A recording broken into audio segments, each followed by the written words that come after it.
She was standing in my yard like she owned the place. Arms crossed, lips pursed, and that smug little half-smile some people wear when they think the rules don't apply to them. "You don't belong here," she snapped.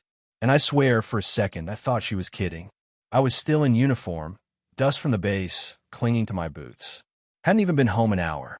"This is my land," I told her, bought paid off, lived on it way before the HOA ever existed.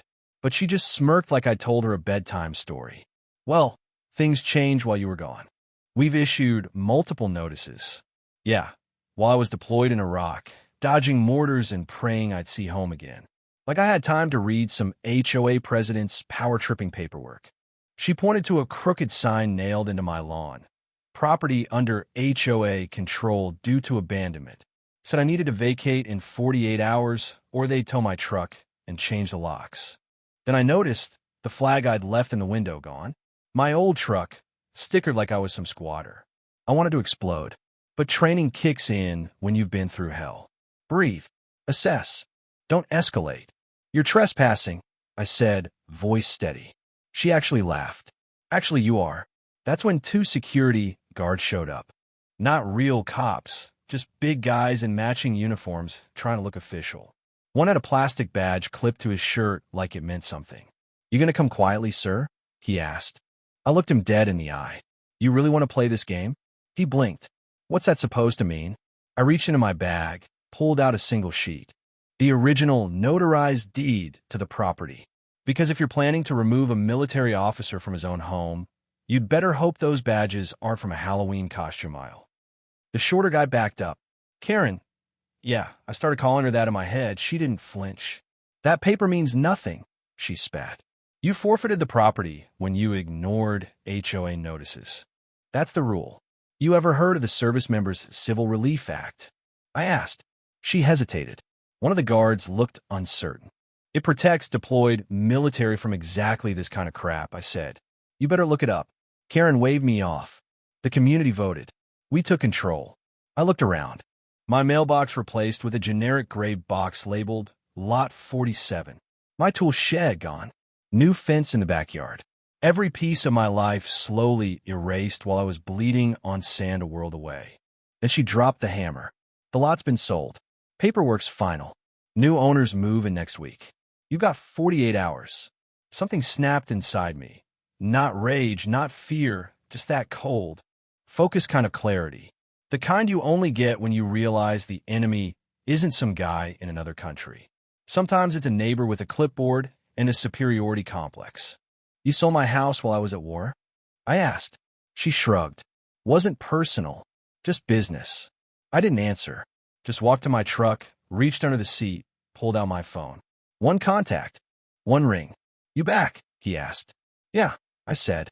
"And we've got a situation." There was a pause. "You want the full team? Bring everyone." By morning, 4 black SUVs lined the street.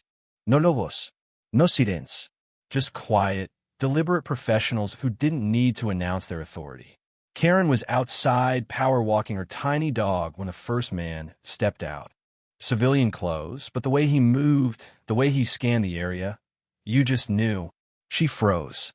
"Can I help you?" she asked. He didn't even look at her, just nodded to the others. They fanned out, taking photos, measuring fences, testing soil. Karen ran after one of them. "You can't do this. This is HOA property." "Not anymore," he said. I walked up behind her. "This is Sergeant Mollery, Army Corps of Engineers," I said. Then I handed her a sealed document. "This is a military repossession order." She blinked like I'd slapped her. "That's not real," she stammered. "Actually," Mollery said, "it is. Under federal law, if a service member's property is wrongfully seized or altered during deployment, the U.S. military has the right to intervene." Karen started unraveling fast. "But the HOA approved the sale. With forged documents," I said. "Did you really think I wouldn't find out?" That's when the second SUV opened. A woman stepped out, dark suit, badge flashing. Karen turned ghost white. "Ma'am," the agent said, "we need you to vacate the area. You're interfering with a federal investigation." Karen's voice cracked. "What investigation?" "The illegal sale of protected land. Impersonation of federal authorities. Forgery." Trespassing. Shall I go on? Her husband peeked through the curtains like a scared kid. Neighbors started gathering, phones out. People love a good downfall, especially when it's the HOA queen in the spotlight. The agent held up documents. You signed off on a fake deed, rerouted $190,000 from the sale into a personal account labeled HOA Project Reserve. Project? A dog park. In your name. Gasps in the crowd. One lady actually said, "You've got to be kidding me." Karen tried to protest. It was a community upgrade. You sold my land, I said, to build a dog park, while I was getting patched up in a combat zone. She didn't respond, just stood there, gripping her dog like it could save her. Take her in, the agent said. And just like that, Karen was escorted into a black SUV. Her dog barked once, almost like it knew, but it wasn't over. 2 days later, a sleek black Tesla rolled up. Out stepped a man in a designer suit. Looked like he hadn't blinked since birth. He marched right up to the front door. "You the new owner?" I asked. He gave a thin smile. "Yeah, full price. Not my fault your HOA screwed up. You're a real estate lawyer, right?" I said. He nodded. "We move fast. Under market property? That's a win. You were at the closing with Karen? What of it?" "You signed off on the trust account. Transferred the money to a Cayman branch under your firm's name." "You can't prove that." "Don't have to," I said. "Federal agents already did." He laughed, but his eyes flicked. "They can't undo a legal sale." Mallory stepped up, binder in hand. "Actually, they can, especially when the buyer's part of the fraud." The man's jaw twitched. "You people don't scare me." "You should be scared," I said, "of the man you try to rob. What makes you so special?" I handed him a letter, Pentagon seal on top. "This wasn't just my house," I said. "It was part of an experimental defense grid, monitored during and after deployment. You didn't just buy a home. You tried to take over a classified project zone." Not for long. Word spread like wildfire. Board members vanished. Phones disconnected. Some skipped town. But you can't outrun a federal audit. We dug deep when we found a cesspool, fake fees, illegal evictions, zoning scams. One Syrian family had their garden bulldozed for violating landscaping standards. I filed a motion. With federal backing, stacks of evidence. And the law on my side, I petitioned for a full shutdown. The judge didn't blink. "Hua, dites manten." Funds, frozen. Board, suspended. And me? I was handed full restitution, plus temporary control of the HOA's remains. First thing I did? Burn every rule they ever wrote. No more mailbox height limits. No more flag violations. No more backroom deals.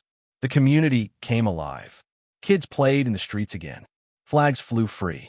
People talked, smiled, breathed. Then I put up a new sign. "Welcome to Liberty Hills, Veteran Protected Zone." Underneath, asterisk live free. Respect others. No Karens allowed. Asterisk. Weeks passed. One night, I stood on my porch. My old dog curled up on my boot.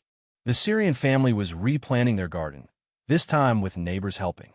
Flowers, herbs, vegetables. Life. Mallory stopped by, handed me an envelope from D.C. inside, a commendation.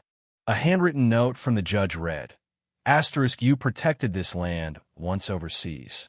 You protected it again here. We don't forget that." Asterisk. I didn't need recognition, but it meant something. Later that night, sorting through Karen's shredded files, I found a letter. Unopened. A year old. Crayon drawing inside. A flag, a little house, a soldier. "Please don't let them win," it said. And I didn't. Because sometimes the battlefield isn't overseas. Sometimes it's right on your lawn. And freedom, real freedom, doesn't come from shouting or suing or storming. It comes from standing your ground, quietly, until the truth roars loud enough to shake the foundation they try to bury you under. So I raised my flag high, and I swore no one would ever take it down again. Now tell me, was that justice or just the beginning? Let me know what you think.